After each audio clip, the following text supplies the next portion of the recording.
यह वीडियो एक महिला के साथ अपनी स्थिति और उसके साथ हुई घटना का विवरण है, जिसमें वो अपने ससुराल वालों द्वारा किए गए शारीरिक और मानसिक उत्पीड़न की शिकायत कर रही है।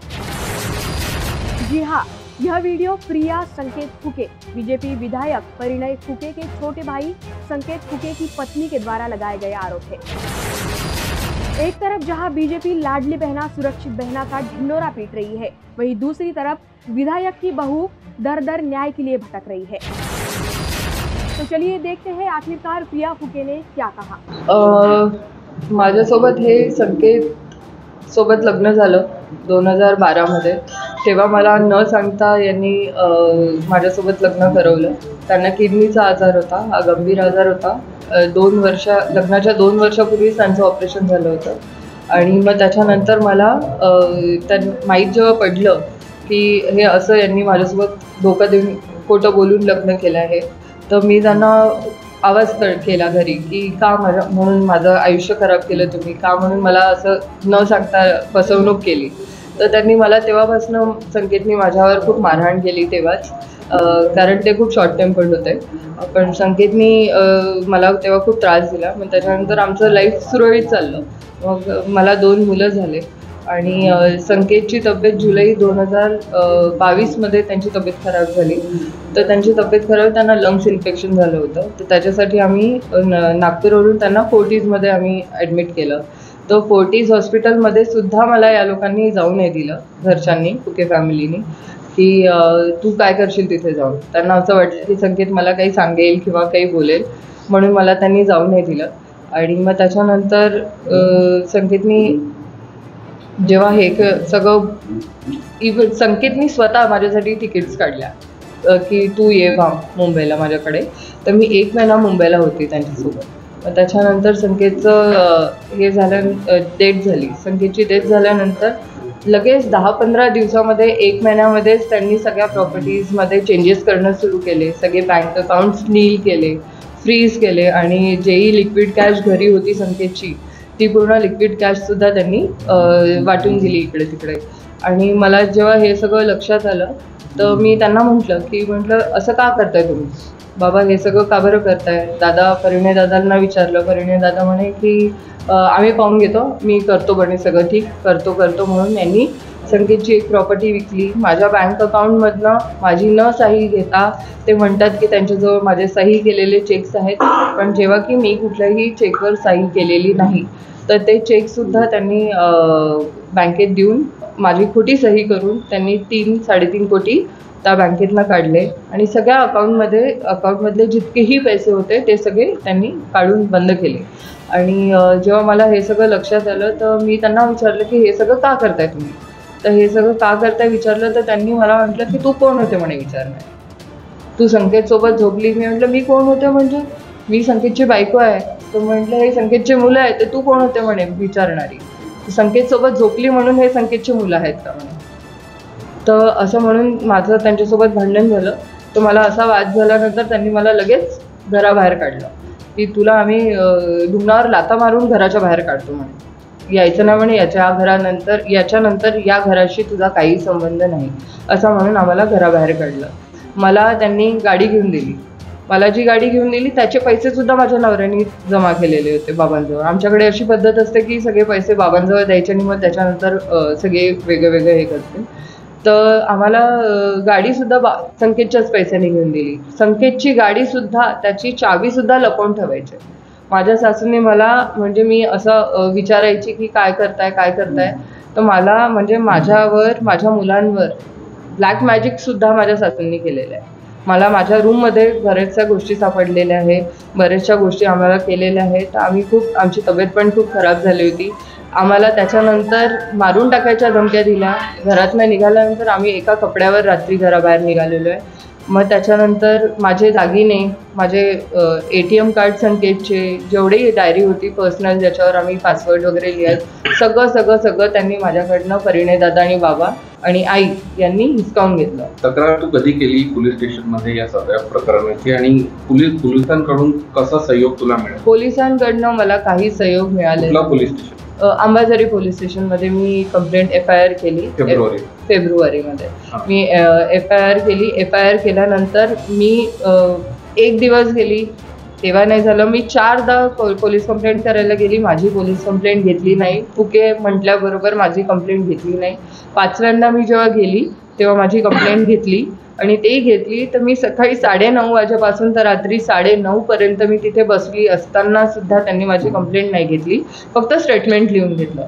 मग त्याच्यानंतर म्हटलं मी रजिस्टर जोपर्यंत तुम्ही FIR लॉन्च करत नाही तोपर्यंत मी इथनं जाणार नाही. त्यांनी माझी कंप्लेंट घेतली नाहीच, शेवटी नाही घेतली. मी CP साहेबांशी बोलली, म्हटलं सर माझी कंप्लेंट हे घेत नाही. मला परिणय दादा याच्यावर बोलले की तू किती वेळ बसणं म्हणे, जोपर्यंत माझी परमिशन होत नाही तोपर्यंत ती कंप्लेंट काही लॉन्च होणार नाही म्हणे. मी म्हणेल तरच ती कंप्लेंट लॉन्च होईल. मी म्हटलं ठीक आहे, तुम्ही तुमचं ट्राय करा म्हटलं, पण मी माझी आवाज नक्कीच पोहोचवेल म्हटलं. तर मग दुसऱ्यांदा जेव्हा मी परत 6व्यांदा जेव्हा मी गेली पोलीस स्टेशनमध्ये तेव्हा त्यांनी माझी कंप्लेंट लॉन्च केली.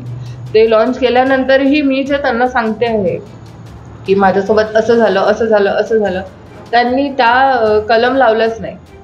त्या कलम नाही लावलं, त्यांनी फक्त एकच कलम लावली आणि बाकी ज्याही कलम लावल्या त्या सगळ्या हलक्या कलम आहेत. त्या कलमचा काही फायदाच नाही ना.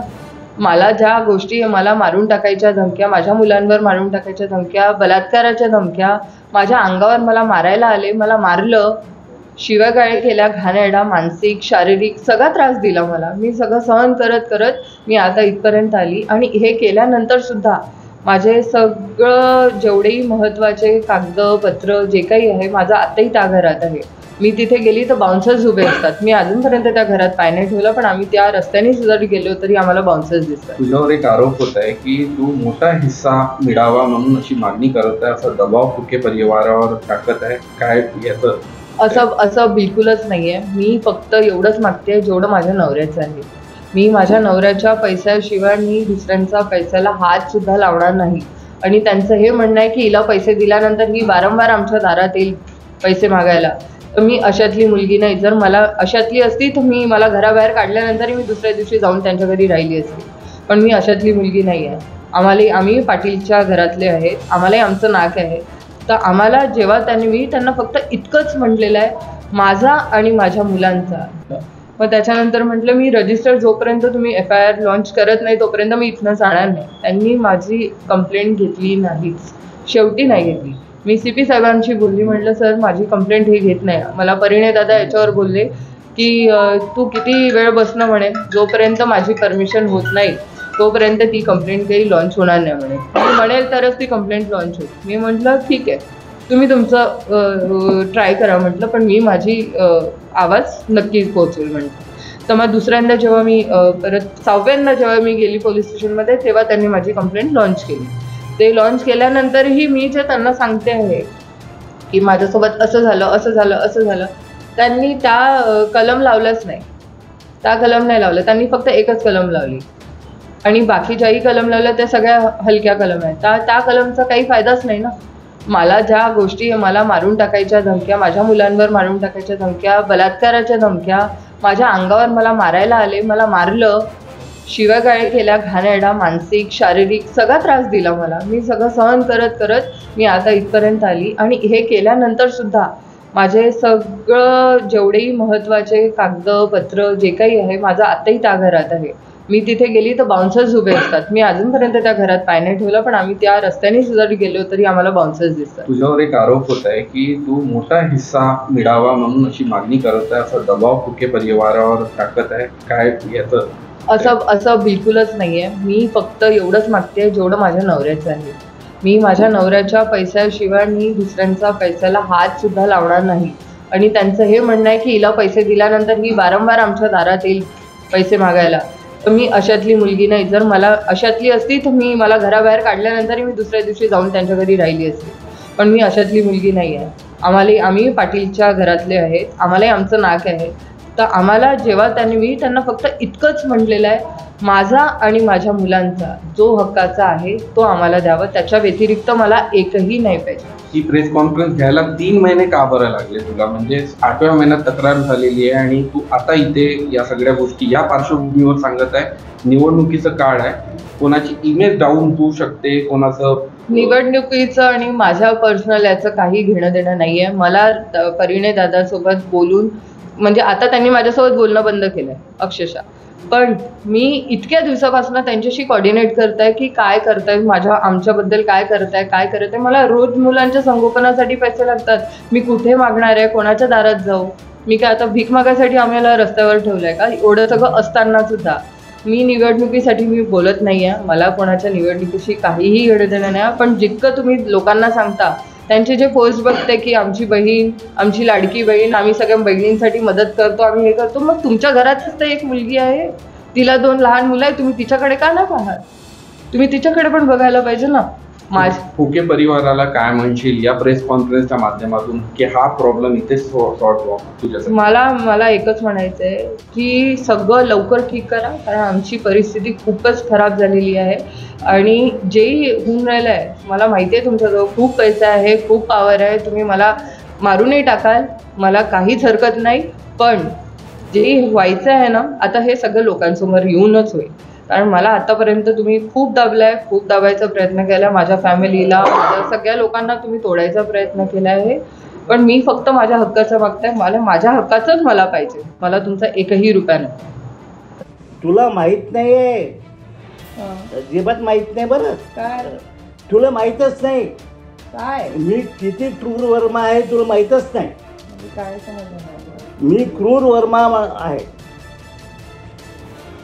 असं ना तर मला काय करायचं होतं? नाही तर तुला फेस करावं लागेल ना ते क्रूर वर्मा. कोणता वकील कोणता कायदा तो काढ येते मी पाहतो ना. मग ओपन चॅलेंज आहे मग तुला. ते तर नेहमीच करतो. हो, ओपन चॅलेंज. कोणी तुरं मान नाही काढ टाकणार तर माना. हे बाय तुला एक सांगून देतो, मी रमेश फुके आहे बरं. हां, तुझ्यासारखी मी पाहिली का 50 घुमल. हा बिलकुल पाहिलं असेल. हा, तुमच्या मुलाची बायको आहे मी. त्याला मुलगा ना तू पण. तुला माहित नाही रमेश फुके कोण व्हायचा. उभे मी खतम करून टाकतो माणसं. मला मारून टाकत. हा, मला काहीच कठीण नाही आहे. बिलकुल मलाही मारा, मुलांनाही मारा. तुझ्या मुलाला मी कसं मारीन? माझा नातू आहे तो. माझा नातू आहे तो. तुझ्यासारखे 100 मारू शकतो मी. माझ्या नातवाला हे नाही करू शकत नाही. तू काय गोष्ट करून राहिली? काहीच बोलत नाही. तुला काहीच माहित नाही माझी हिस्ट्री. नाही माझी हिस्ट्रीच नाही माहीत तुला. नाही तू उभ्या लंबे करतो मी. सांगून देतो तुला वारणी.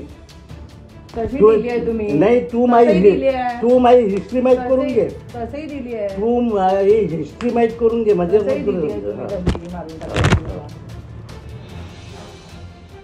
किलो ना भेटते तुझ्यासारखी विकत. किलो ना तुला सांगून देतो.